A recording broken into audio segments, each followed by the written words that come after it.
An important part of this initiative is to encourage capacity building, because it's only when countries embed their own strategies to achieve good road injury prevention that you will see such positive results that are sustained over a long period of time. And a very important part of this is good governance in these programs. When you look at what works in road injury prevention, it requires good, transparent data collection. It requires cooperation between government departments with civil society. It's going to require policy change at the local level and make sure that we take the actions that are necessary to protect human lives. We have the ability to do it, and it's really time to act.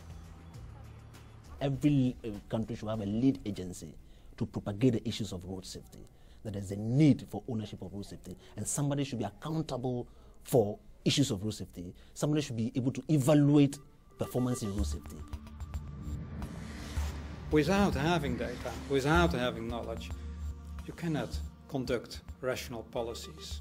You have to know what your problems look like. You have to analyze the nature of the problem.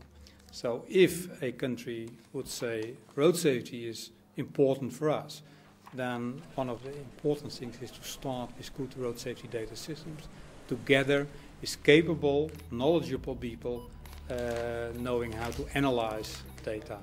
And that's a matter of capacity building.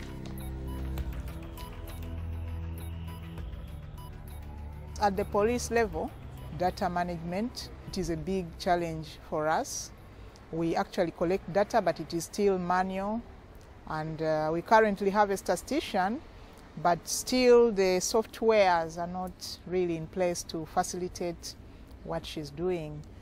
But what I've even seen here, the people analyzing the data are engineers, and so they use it to sort out the engineering problems on the road, which is not yet a step back home.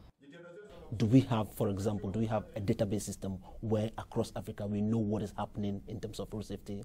Do we have a credible database system across the platform of Africa so that we can understand the problem from the viewpoint of data and to be able to get the trends? It's very important you know what your neighbor, you know the kind of problems that are going on in your neighboring country. You can only know that through data. Because a lot of countries may not have the capacity to know how many people get injured and how many get killed. Most of the numbers that come from a lot of developing countries are based on police estimates, and the police may not know who's getting injured, who's getting killed. So we believe that the best way to come up with these types of estimates is to actually turn to all potential sources of information and from there triangulate upwards to a national snapshot of what's happening in the country. If you compare the estimates that we come up with in this type of exercise, you find that the numbers are typically, even for deaths, about 4 to 5 times the numbers reported by police. Just now at the beginning of the decade, we're starting the data collection for the baseline survey. A new status report will come out in 2012 with 2010 data, showing where we were at the start of the decade. And then every 2 or 3 years, with support from many partners, with support from all the governments of the world, we'll be able to compile a report and point, on one hand, to the progress, but with the other hand also point to the gaps and where more effort is needed. When we studied our statistics that average 55 to 60 people dying every month on the roads of the city, the statistics told me that more than 20 of them are two-wheeler riders. So my area of focus was defined that I have to first concentrate on them. Number 2, late night accidents.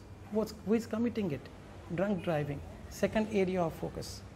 Once this is defined, then comes the road engineering, educating people, and then providing better road furniture and amenities which will prevent accidents. We went one by one. So it can be done. Fatalities can be reduced.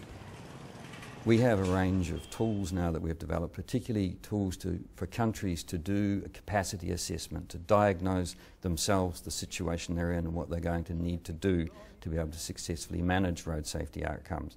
But what we're now beginning to see is a higher level of political engagement, higher level of interest being shown by ministers, by officials, by the private sector, by NGO groups, in seeing that this is an issue that's indeed needs to be addressed.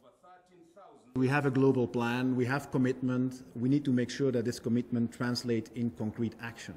For example, that only 15% of countries have the right legislation on some key risk factors such as drink driving, speed, seatbelt wearing and motorcycle helmet wearing, which means 85% of countries don't have that. One of our objectives in the decade is to move from 15 to 50% of countries having the right legislation in place.